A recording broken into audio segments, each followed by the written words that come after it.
नमस्ते सबैजनालाई तपाईलाई स्वागत छ भिडियो च्यानल आकाश बायोलोजीमा। म Akash Raut MBBS final year Maharajganj medical campus institute of मेडिसिनबाट। र आज हामी फर्स्ट इयरको जुन भिडियो सिरिज थियो नि हाउ टु स्टडी भनेर और हाउ टु स्टार्ट भनेर जुन थियो त्यसको यो लास्ट भिडियो हुनेछ। र यो भिडियोमा हामी कुरा गर्नेको छौँ how to start community medicine in first year. यो यस्तो एउटा सब्जेक्ट हो जुन सब्जेक्टलाई एक्चुअली हामी सब्जेक्टै मान्दैनौँ के, बिकज होइन फर्स्ट इयरमा सबैभन्दा बढी हामीलाई लाग्छ हामी नै डक्टर छौँ। So we feel ourselves as clinicians, so we don't pay attention to the community medicine chapter होइन, only focusing on the basic science. Basic साइन्सको पनि मेनली कुन त एनाटमी, फिजियोलोजी र प्याथोमर्फ गर्छौँ भने। तर हामीले के बुझ्नुपर्छ त community medicine is a must for the developing countries के। किन यसको कारण छ, सम इम्पोर्टेन्स नबुझेसम्म यसलाई पढ्न मन लाग्दैन के। So we need to know about the importance of community medicine, then only we can study it efficiently के। किनभने हामीलाई कुनै कुरा जहिलेसम्म इम्पोर्टेन्ट लाग्दैन भने हामी त्यो कुरा कहिले पनि पढ्दैनौँ के, त्यही कुरा हुन जान्छ। र लास्टमा आउँछ कन्सिक्वेन्स, हामी 2020 प्लेयर बन्न जान्छौँ, लास्ट मिनटमा फास्ट ट्र्याक उल्टाउँछौँ अनि त्यसपछि हामीलाई आउँदैन। हेर्नुहोस् हामी डेभलपिङ कन्ट्रीमा छौँ, हामी डेभलप्ड कन्ट्रीमा छैनौँ। So being a member of the developing country होइन, हाम्रो देशमा बढी छ इन्फेक्सियस डिजिज। हाम्रो देशमा धेरै भिआइपी डिजिज छैन, हाम्रो देशमा बढी इन्फेक्सियस डिजिज छ। अहिले पनि हाम्रो देशमा डायरियाबाट मरिरहेछन् मान्छे, मलेरियाबाट मरिरहेछन्, डेङ्गुबाट मरिरहेछन्। हार्ट एट्याकले मरौला तर थोरै मर्छन्, तर यहाँ बढी मर्ने भनेको त्यो इन्फेक्सियस डिजिजले हो। अहिले पनि यहाँ कोही मान्छे हेल्थ केयर सेन्टरमा गएर राम्रो फेसिलिटी पाउन सक्दैन। अहिले पनि यहाँ प्राइमेरी हेल्थ केयरको छ यो फेसिलिटिजहरू, हेल्थ पोस्ट छ। यहाँ अहिले पनि कति सुत्केरी नपुग्दै मर्न जान्छन्, बच्चा जन्मिँदाखेरि नै मर्छ। सो अहिले पनि यहाँ म्याटर्नल मोर्टालिटी रेट छ, छौपटी प्रथा यहाँ अहिले पनि छ के। त्यो सबै कुराको निवारण कसले गर्न सक्छ जहिले पनि त कम्युनिटी मेडिसिनले मात्र गर्न सक्छ, अरू सब्जेक्टले खासै गर्न सक्दैन। सो हामीले बुझौँ यसको इम्पोर्टेन्स कहाँबाट आइरहेको छ, हामी त्यसपछि बल्ल हामी स्टार्ट गरौँ है। सो हेर्नुहोस् कम्युनिटी मेडिसिन नामको लाग्छ, हेर्नुहोस् हामी जुन मेडिसिनको कुरा गरिरहेको छौँ नि एलोप्याथी और आयुर्वेदिक दुइटै मेडिसिन छ नि, इदर एलोप्याथी और आयुर्वेदिक मेडिसिन। त्यो भनेको इन्डिभिजुअल लेभलमा त्यो डायग्नोस्टिक काम गर्छ। भनेको मतलब हामी कुनै पनि मान्छे बिरामी परिसक्यो भने काम लाग्ने भनेको डायग्नोस्टिक मेडिसिन हो। तर बिरामी नै हुन नदिनको लागि जुन मेडिसिन युज हुन्छ त्यो हो कम्युनिटी मेडिसिन। त्यही भएर डायग्नोस्टिक छ नि जुन अप्रोचहरू, जुन पनि पढाइ हामी पढिरहेछौँ डक्टरको, त्यसले इन्डिभिजुअल लेभलमा काम गर्छ, तर यसले कम्युनिटीको लेभलमा काम गर्छ। के को लेभलमा काम गर्यो त? कम्युनिटीको लेभलमा काम गर्यो। यो हामीले जहिले पनि बुझ्नुपर्छ। कुनै पनि बिमारीलाई हामी इन्डिभिजुअल लेभलमा इराडिकेट गर्न सक्दैनौँ, त्यसको लागि हामीलाई के चाहियो? कम्युनिटी अप्रोच चाहियो। जस्तै इक्जाम्पल अहिले कोरोनाको जुन पेन्डेमिक छ, यो पेन्डेमिकलाई हामी के गरिरहेछौँ त? बिमारी नहुन दिनको लागि सोसियल डिस्टेन्सिङको अप्रोच ल्याइरहेछौँ नि, त्यो कसले भनेको? कम्युनिटी मेडिसिनले भनेको हो। अर्को कुरा कन्ट्याक्ट ट्रेसिङको कसले अप्रोच दिएको हो त? कसले दिएको हो त? कम्युनिटी मेडिसिनले। त्यही भएर त हामी भन्छौँ नि prevention is far better than cure. त्यहीको लागि त के हो? कम्युनिटी मेडिसिन हो। हामी इपिडेमोलोजिकली जुन भनिरहेको छ नि red John area, green area, yellow area छुट्याउनु भने त्यो पनि इपिडेमोलोजी नै काम आउँछ। केमा त? कम्युनिटी मेडिसिनमा। यसको इम्पोर्टेन्स कुरा बुझ्नुहोस्। जुन अहिले हामी के पढिरहेछौँ जति पनि ऱ्यापिड डायग्नोस्टिक किटमा, यो त फल्स नेगेटिभ केसेज हो, यो फल्स पोजिटिभ केसेज हो, यसको सेन्सिटिभिटी कतिको छ, यसको स्पेसिफिसिटी कति छ, त्यो सबै कुराहरू हामीले बुझ्ने भनेको यसमै हो कम्युनिटी मेडिसिनमा। सँगै रिस्क कतिको छ, ओड्स रेसियो के को हो, इन्सिडेन्स र प्रिभ्यालेन्समा के फरक छ, यो सिम्पल कुरा नबुझे तपाईँ कहिले पनि ठुलो डक्टर बन्न सक्नु हुँदैन। किनभने हामी जति ठुलो लेभलमा काम गरे पनि, अब हेर्नुहोस् म टर्सरी केयर सेन्टरमा पढिरहेको छु भने यो छैन कि मेरो गाउँमा पनि टर्सरी केयर सेन्टर छ। म काठमाडौँको आइमा पढिरहेको छु, म त्यहाँ एमआरआई देख्छु, तर यहाँ त लाहानमा त एमआरआई छैन नि। सो मलाई डायग्नोस्टिक अप्रोचमा सिफ्ट कसरी गर्नुपर्छ? इफ फर इक्जाम्पल मैले नेपालको सबै ठाउँमा एमआरआई अर्डर गरेँ भने के सरकारले सबै ठाउँ एमआरआई पुगाउन सक्छ कि सक्दैन? त्यो सबै जुन प्लानिङ अप्रोच छ यो कम्युनिटी मेडिसिनमा हो। अहिले पनि तपाईँ हेर्न सक्नुहुन्छ डाक्टर खेम कार्की जुन हामीलाई पढाउनुहुन्छ, हाम्रो कम्युनिटी मेडिसिनको जुन एचओडी हुनुहुन्छ, त्यहाँ अहिले कोरोना पेन्डेमिकको जुन के छ त त्यसमा हेड हुनुहुन्छ कि प्लानिङमा हेड हुनुहुन्छ। त्यहीबाट हामी हेर्न सक्छौँ कि कति इम्पोर्टेन्ट छ कम्युनिटी मेडिसिन। सो यसको इम्पोर्टेन्समा एउटा के आउँछ? Reporting of disease. चाहे त्यो इन्फेक्सियस होस्, कम्युनिकेबल होस् और नन कम्युनिकेबल होस्। अर्को जुन हामी जहाँ पनि फ्री हेल्थ सर्भिस पाइरहेका छौँ नि, यो universal health coverage, free health service, हामी डब्लुएचओमा पनि गइरहेछौँ भने त्यो डब्लुएचओले जुन फ्री हेल्थ सर्भिसको लागि कुरा युनिभर्सल हेल्थ कभरेजको कुरा गर्छ नि, यो पनि कम्युनिटी मेडिसिनकै अन्तर्गत आउँछ। सँगै वर्ल्डबाट जति पनि डिजिज इलिमिनेसन भएको छ नि, चाहे त्यो स्मल पक्स होस्, अहिले पोलियोको अनगोइङ जुन छ प्रोसेसहरू, त्यो सबैको लागि के चाहिन्छ त? कम्युनिटी मेडिसिन नै चाहिन्छ। के चाहिन्छ त? Community medicine. सरी है, अपने गर्मी त गर्मी नै छ, म पङ्खा चलाउँदिनँ, त्यही भएर त्यस्तो गर्मी भएको। अब हेर्नुहोस्, त्यसको लागि पनि के चाहियो त? हामी हेर्न सक्छौँ कम्युनिटी मेडिसिन नै चाहियो। इन्फ्यान्ट मोर्टालिटी रेट यति छ, योभन्दा कम लेभलमा हामीले 5 इयर प्लान बनाउँछौँ, त्यो पनि कम्युनिटी मेडिसिनकै पार्ट हो। सो नेसनल हेल्थ प्रोग्रामहरू पनि छन्, त्यो पनि के को पार्ट हो त? कम्युनिटी मेडिसिनकै पार्ट हो। यो कुरा हामीले हेर्नुपर्छ। हस्पिटलको वेस्ट म्यानेजमेन्ट कसरी हुन्छ? हामी मात्र हस्पिटलको कुरा गर्छौँ, हस्पिटलमा यो सामान युज हुन्छ। जबसम्म त्यो वेस्ट म्यानेजमेन्ट प्रोडक्टिभ हुँदैन भने त्यहाँ हामी झन् बिमारी फैलाउन जान्छौँ। डिजास्टर साइकलमा ट्रायज कसरी बनाउने, कुनै पनि अचानक अर्थक्वेक आयो, त्यो ट्रायज कसरी गर्ने, त्यो सबै कम्युनिटी मेडिसिनले अप्रोच दिन्छ। र हेल्थको कन्सेप्ट के हो? हामी social, physical, mental, social well-being भन्छौँ नि, यो कसरी भइरहेछ? यो पनि डेफिनेसन कसले दिएको त? कम्युनिटी मेडिसिनले दिएकै हो। हाम्रो देशमा पो कम्युनिटी मेडिसिनलाई सप्रेस गरेको छ, तर विदेशमा जानुहोस्, पब्लिक हेल्थ एउटा धेरै ठुलो फेज हो के। युएनहरूमा जहाँ पनि जाँदाखेरि हामी हेर्छौँ पब्लिक हेल्थ एउटा इमर्जिङ फेज हो। त्यही भएर कम्युनिटी मेडिसिनको लार्ज इम्प्लिकेसन छ। जति पनि धेरै रिसर्चहरू गइरहेको छन् जुन पब्लिक हेल्थ फिल्डमा, त्यो पनि सबै कम्युनिटी मेडिसिनकै कुरा हो। अब यो डक्टरलाई किन पढिरहेको छ? किनभने हामी पनि एउटा त्यसको पार्ट हो। हेर, मेडिसिन भनेको not only diagnostic medicine but preventive medicine पनि हो। त्यो कुरा हामीले बुझिराख्नुपर्छ। सो प्रिभेन्टिभ मेडिसिन बुझेनौँ भने हामी डायग्नोस्टिक मेडिसिनमा गएर कहाँ गर्न सक्छौँ नि? त्यही भएर त प्लानिङमा पछि गएर, अब हेर्नुहोस्, जब तपाईँ डक्टर भएर प्रिभेन्टिभ मेडिसिन पढ्नु भएको छैन भने तपाईँ डायग्नोस्टिकमा मात्र हुनुभयो। तपाईँको पेसेन्ट रेट बढिरहेको हुन्छ तर तपाईँ क्योर राम्ररी गर्न सक्नु हुँदैन क्या। त्यही भएर जुन भ्याक्सिन ट्रायल फेज अहिले चलिरहेको छ सबै त्यो कम्युनिटी मेडिसिन हो। दबाई पो हामीले बनाउँ तर प्लानिङ त सबै कम्युनिटी मेडिसिनले गर्छ। त्यही भएर कम्युनिटी मेडिसिनको लार्ज इम्प्लिकेसन छ। अब कुरा पढौँ कि यसमा इम्पोर्टेन्टहरू के छन्। यसको इम्पोर्टेन्ट कुराहरू हामी पढौँ। अब हेर्नुहोस्, हामी क्लास एमबिबिएस फर्स्ट इयरमा आयो, दाइहरूले भने कम्युनिटी मेडिसिन पनि पढ्नेवाला हो, किनभने यसमा फेसिनेटिङ फिगर हुँदैन। त्यही भएर हामीले एउटा किताब किनेको छौँ र सायद मलाई लाग्दैन अहिलेसम्म 5%ले पनि उल्टाएको होला। त्यो हो पार्कको किताब छ। अब यो सँगसँगै हामी के बिर्सिन्छौँ त? यो पढ्दाखेरि हामीसँग एउटा अर्को कुरा पनि के छ? बायोस्ट्याटिक्स। अब कति मान्छेले भन्ला ए म्याथ नभएर त, म्याथ मलाई मन नपर्यो त एमबिबिएसमा आएको सालेहरूले फेरि यो दिइसक्यो, फेरि दिइसक्यो मलाई बायोस्ट्याट। कुरा बुझौँ, हाम्रो देशमा किताब मेडिसिन युज हुन्छ, विदेशमा एभिडेन्स बेस्ड मेडिसिन हुन्छ। यतिजनामा यो ट्रायल गर्यो, त्यसपछि यो कुरा आयो, त्यसमा अरूमा ट्रायल गर्यो, त्यो कुरा आयो। त्यो सबै कुरा कहाँबाट आउँछ? रिसर्चको इम्प्लिकेसन्सबाट आउँछ। कहाँबाट आउँछ? रिसर्चको इम्प्लिकेसन। अन्टिल एन्ड अनलेस हामीले रिसर्च गरेनौँ, हाम्रो देशले रिसर्चको फिल्डमा पछाडि छ नि। हामी कोरोनाको दबाईको लागि पुरै दुनियाँले के गरिरहेछ त? केही न केही रिसर्च गरिरहेछ। तर हाम्रो देशमा हामी के को लागि वेट गरिरहेको छौँ? अमेरिकाले कति बेला निकाल्छ, डब्लुएचओले कति बेला फ्रीमा दिन्छ। अहिले हाम्रो देशले भ्याक्सिन निकालेको भए हामीले दुनियाँभरलाई बेचेर हामी पनि धनी हुन सक्थ्यौँ, तर त्यो त हाम्रोमा कहिले पनि अप्रोच छैन। किन त? हाम्रो देशमा बायोस्ट्याटलाई सप्रेस गरिदिएको छ। बायोस्ट्याटमा हुने के हो? रिसर्च। जति पनि रिसर्च छ, रिसर्चलाई के गर्नु पर्यो? एनालाइसिस गर्नु पऱ्यो कि परेन? एनालाइसिस।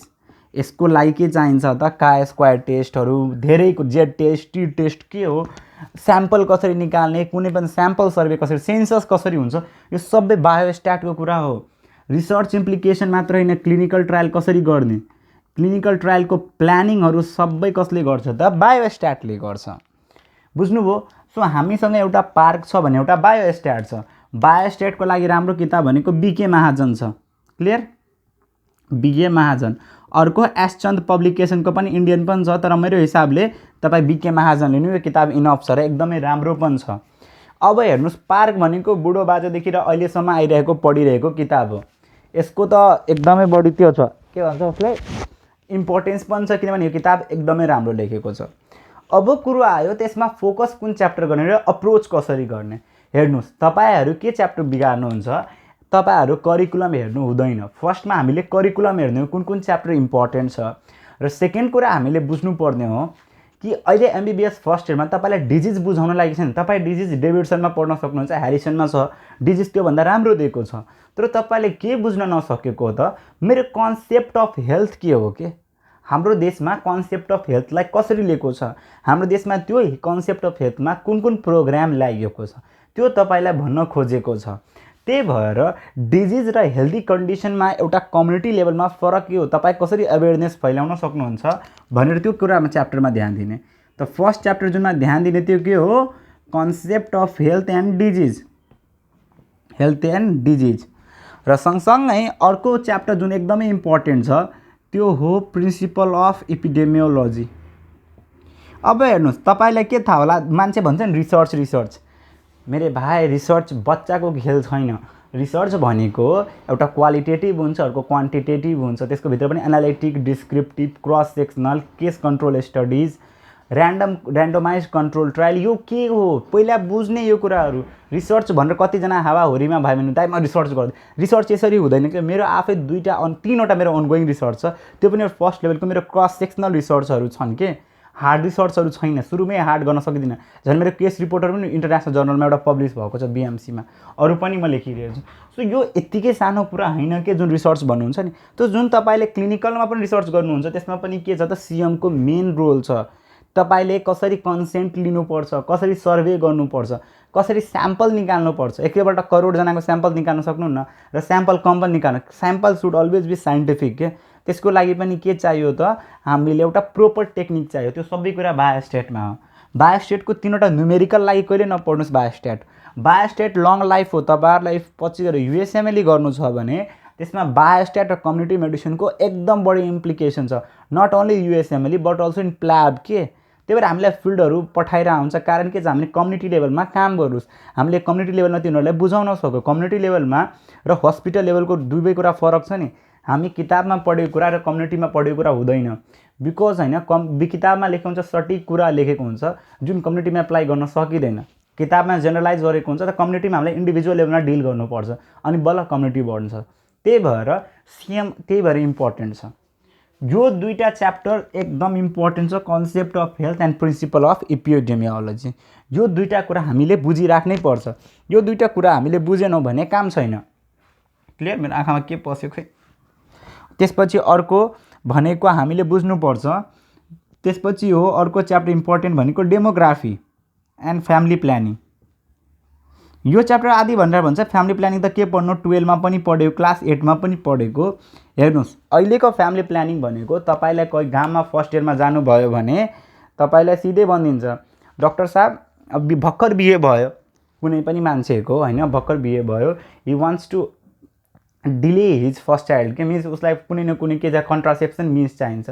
त्यति बेला के तिमीलाई प्रेस्क्राइब गर्छ, कपटी गर्छौ, गर्दैन। कपटी 10 साल हुन्छ, त्यो गर्न सक्दैनौ। के तिमी सिधै ल्याप्रोस्कोपीमा जान्छौ, जाँदैनौ। त्यति बेला you will suggest them to use condoms, use गर्न भन्छु। त्यही भएर त्यसरी फ्यामिली प्लानिङ बुझ्नुपर्छ र हामीले बुझाउनुपर्छ यसको मेकानिजम अफ एक्सन के हो।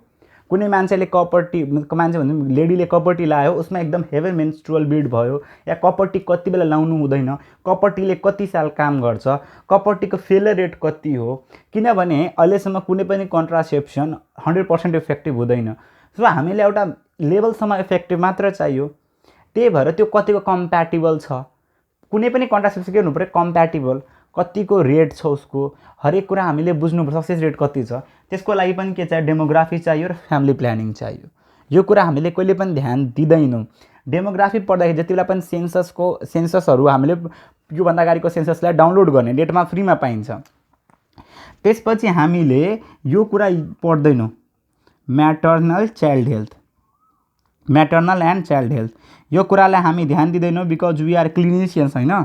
कुरा बुझौँ, नेपालमा तपाईँलाई थाहा छ आमा प्रोग्राम भनेर के छ।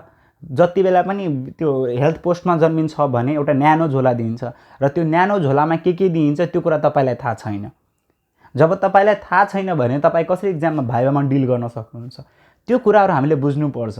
सँगसँगै कुनै पनि सुत्केरी आउँदाखेरि उसलाई हस्पिटलमै किन आओस्, प्रिमिटिभ फर्ममा घरमै किन नगराओस्, दुबईमा त केही हामीले मान्छेले दिनु पर्यो। त्यही भएर केही समथिङ सहुलियत दिन्छ सरकार। त्यो सहुलियत के हो, त्यो कुरा हामीले बुझ्नुपर्छ। त्योबाट के भयो त सहुलियत दिने र न्यानो झोलाको लोभमा मान्छे हस्पिटल आउँछन् र म्याटर्नल मोर्टालिटी रेट घट्न जान्छ, child mortality rate, infant mortality rate घट्न जान्छ। यो सबै कुराहरू कसले दिएको त हामीलाई? यो म्याटर्नल एन्ड चाइल्ड हेल्थले, जुन कुरा हामी कहिले पनि ध्यान दिँदैनौँ। आमा प्रोग्राम एकदमै इम्पोर्टेन्ट छ, त्यो तपाईँहरू हेर्नुहोस्। त्यस्तै हो इन्भाइरोमेन्टल हेल्थ। के छ? Environmental health. क्लियरली भन्छु, मेरो लाहान एकदमै फोहोर छ। किन छ? त lack of awareness of the people. के मान्छेलाई थाहा छैन कि सफाइ पनि इम्पोर्टेन्ट छ। घर सफा गर्छन्, बाहिर सफा गर्दैनन्। त्योबाट के हुन्छ? बाहिर सफा नगरे घर कहिले पनि सफा हुँदैन। र अर्को कुरा, इन्भाइरोमेन्टल हेल्थ यो लागि मात्र दिइँदैन। कार्बन साइकल जुन हामीले हेर्छौँ नि, इन्डियामा हेर्छौँ नि, स्मगहरू फैलिरहेको हुन्छ र वर्ल्डको हरेक ठाउँमा कार्बनको प्रब्लम छ। हामी डिफोरेस्टेसनमा लागिरहेछौँ। कति मान्छेले भन्छ यहाँको पुरै रुख काटेर एयरपोर्ट बनाउने। अब हेर्नुहोस्, डेभलपमेन्ट र त्यो फरक ठाउँमा तर इन्भाइरोमेन्टलाई बढी एक्सप्लोइट गऱ्यो भने हामी हेर्न सक्छौँ अहिले हामी कोरोना पेन्डेमिकसँग जुझिरहेको छौँ। त्यही भएर नेचरलाई बढी एक्सप्लोइट गर्नु भने त्यो कुरा इन्भाइरोमेन्टल हेल्थले भन्छ। क्लियर? र इन्भाइरोमेन्टल हेल्थमा अरू कुरा पनि छ, टाइप्स अफ वेस्ट म्यानेजमेन्ट। तपाईँलाई मात्र, हामीलाई वेस्ट म्यानेजमेन्ट के थाहा छ? हामीहरू ट्रक आउँछ, ट्रकमा फोहोर हालिदिउँ र हामीलाई कहिले पनि थाहा छ सिधै डम्प गर्नु हुँदैन फोहोर। त्यसको लागि पनि के छ? Types of. हाम्रो देशमा पढाइ छैन, विदेशहरूमा पढाइ छ र एकदम राम्रो पढाइ छ। हामी वेस्ट म्यानेजमेन्ट पढाइले भन्छ यस्तो पनि पढाइ पढ्छ र वेस्ट म्यानेजमेन्टको पढाइ एकदमै स्ट्यान्डर्ड पढाइ हो। विदेशहरूमा जाँदाखेरि हामी त्यो हेर्न सक्छौँ, इन्ट्रान्सको बुकहरूमा पनि यस्तो यस्तो पनि प्रोसेस हुँदो रहेछ लाग्छ नि। त्यही भएर र त्यसपछि हामीले यो कुरामा कहिले पनि ध्यान दिएनौँ, त्यो हो न्युट्रिसन। मेरे भाइ, यो न्युट्रिसन एकदमै इम्पोर्टेन्ट हो। फुड एडल्ट्रेसन एक्ट त पढ्नै पर्छ। खानामा के कसरी मिलाउन सकिन्छ, जत्तिकै त्यो कतिजनाले त्यसमा बेसारमा के मिलाइदिन्छ, त्योमा के मिलाइदिन्छ, चामलमा त्योहरू मिलाइदिन्छ। यो फुड एडल्ट्रेसन एक्टहरू हामीले पढ्नु राख्नुपर्छ। बुझ्नुभयो? यो कुराहरू एकदमै इम्पोर्टेन्ट छ। हामीले यो छैन कि योभन्दा बाहेक इम्पोर्टेन्ट छैन, पहिला यो पढ्नुहोस्। र अर्को कुरा के बुझ्नुहोस् त, non communicable disease are more important than communicable disease. जहिले पनि फर्स्ट इयरमा खासै पढ्नु पर्दैन। र अक्युपेसनल हेल्थहरू पनि छन्, जस्तो मान्छेहरूले यही कुरा हाम्रो देशमा छैन के। अक्युपेसनल हेल्थलाई हामी इम्पोर्टेन्टै लिएको छैनौँ। ट्राफिक पुलिस भरदिन काम गर्छन्, ट्राफिक पुलिसमा कुन बिमारी आउन सक्छ? अचानकै हामी हेर्छौँ ट्राफिक पुलिसमा एकदमै बढी ड्रास्टिक एकैपल्ट बिमारी आउन थाल्यो। अचानकै हेर्छौँ कटन इन्डस्ट्रीको किसानहरूमा कुनै प्रब्लम आउन थाल्यो।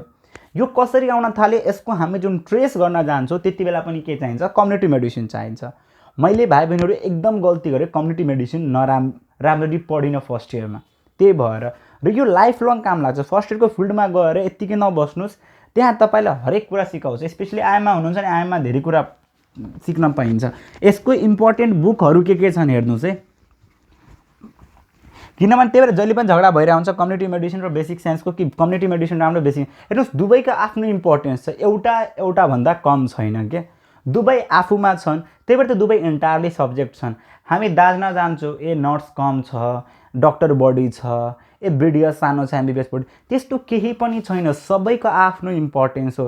अब म राम्रो भनौँ कमलको फुल राम्रो कि गुलाबको फुल राम्रो, दुवैको आफ्नो इम्पोर्टेन्स छ नि। क्लियर हो कि होइन? कमलको फुल हेर्नु किचडमा फुले पनि त्यसमै के भन्छ विष्णुजी राख्नुहुन्छ। गुलाबको फुल सबैभन्दा राम्रो भए पनि त्यो विष्णुजी नजिक जाँदैन। सो हरेक कुरामा एउटा इम्पोर्टेन्स छ, त्यो इम्पोर्टेन्स हामीले बुझिराख्नुपर्छ। अब हेर्नुहोस्, तपाईँ पढ्दाखेरि तपाईँ के बिर्सिनुहुन्छ त? पार्क एउटा पढ्नुभयो तर तपाईँले के छोड्नुभयो? Annual health report. Annual health report हरेक साल डाउनलोड गर्न सकिन्छ। यो हाम्रो देशले बनाएको एनुअल हेल्थ रिपोर्ट हो। उसले भर साल के काम गर्यो त्यो। अर्को मिनिस्ट्री अफ हेल्थ छ नि हाम्रो MOH, यसको गएर अनलाइन ब्लगमा हेर्नुहोस्। यसकोमा के प्रोग्राम हरेक साल आउँछ। यही कुरा भाइबामा सोध्ने हो। भाइबामा यो कुराहरू सोध्दैन, भाइबामा सोध्ने एनुअल हेल्थ रिपोर्ट हो। मिनिस्ट्री अफ हेल्थको कुराहरू छन्। त्यस्तै यसमा सोध्ने अर्को भनेको हामीले इम्युनाइजेसन सेड्युल हो। के हो? इम्युनाइजेसन सेड्युल हो। यो कति विद्यार्थीले पढेकै छैन, इम्युनाइजेसन भनौँ। और त्यस्तै प्रोग्राम्स अफ गभर्मेन्ट, जस्तै मैले भने न्यानो झोला प्रोग्राम, त्यस्तै अर्को भनेको आमा प्रोग्राम, त्योहरू पढ्नु परेको पढेन। त्यस्तै हामी हेल्थ रिलेटेड अनलाइन ब्लग्सहरू पनि पढ्नु पर्यो। क्लियर? यति कुरा बुझिसकेपछि बल्ल हामीले केही कुरा गर्न सक्छौँ। र मेन्टल हेल्थ पनि हामी ध्यान दिँदैनौँ। त मेन्टल हेल्थ लागि कहिले त्यो हामीले के हेर्नुपर्छ त पार्कमा दिएको छ र पार्क नभएको भए त्यो साइकेट्री भन्ने किताब हेर्न सक्छु, तपाईँहरू कुनै पनि दाइसँग माग्न सक्नुहुन्छ, एकदम इजी फर्ममा छ। र म भन्छु यो सब्जेक्ट भाइ बहिनीहरू तपाईँहरू एक दिनमा पढेर फास्ट ट्र्याक पढेर सक्नु हुँदैन, एक दिनमै धेरै नपढ्नुहोस्, तर तपाईँ पढ्दै जाँदा यो किताबमा चाहनुहुन्छ पढ्नुहुन्छ ए यो त इम्पोर्टेन्ट पो रहेछ, मैले कहिले ध्यानै राखिनँ, ओड्स रेसियो के हो, टाइप्स अफ रिसर्च, जसलाई पछि रिसर्च गर्नु छ भने त्यसलाई कम्युनिटी मेडिसिनमा दिनुहोस्। एक दिनमै धेरै नपढ्नुहोस्, अलिअलि गर्दै पढ्नुहोस्, तर लाइफ लङ पढिराख्नुहोस्। कम्युनिटी मेडिसिन भनेको एउटा लाइफ लङ सब्जेक्ट हो, यो सानोतिनो सब्जेक्ट होइन, यसको ठुलो अप्रोच छ। त्यही भएर कति मान्छे एमबिबिएस गरेर पनि पछि गएर एमपिएच गर्छन् के, because of the importance of community medicine through out the world अहिले इम्पोर्टेन्ट छ। र मैले यो भिडियो त्यही भएर भनेछु पढ्नुहोस्। र तपाईँहरूलाई यो भिडियो कस्तो लाग्यो भने प्लिज लाइक गरिदिनुहोस्, च्यानललाई सब्सक्राइब गरिदिनुहोस्, र तपाईँहरूलाई राम्रो लागिरहेछ भने मेरो पेज आकाश बायोलोजीमा एउटा सानो रिभ्यू लेखिदिनुहोस्, कमेन्ट गर्नुहोस् के केमा भिडियो बनाऊ भनेर। यस्तै जुन माया दिइराख्नु भएको छ यस्तै माया दिइराख्नुहोस्, र अरू नयाँ नयाँ कुरा भन्नुहोस्, म त्यसको पनि बारेमा भिडियो बनाउने छु र तपाईँहरूलाई हेल्प गर्नेछु। थ्याङ्क यू मेरो भाइ बहिनीहरू ल, एन्ड अल द बेस्ट। घरमै राम्ररी पढ्नुहोस् र यो टाइमलाई फ्रुटफुली इन्जोय गर्नुहोस्। Thank you.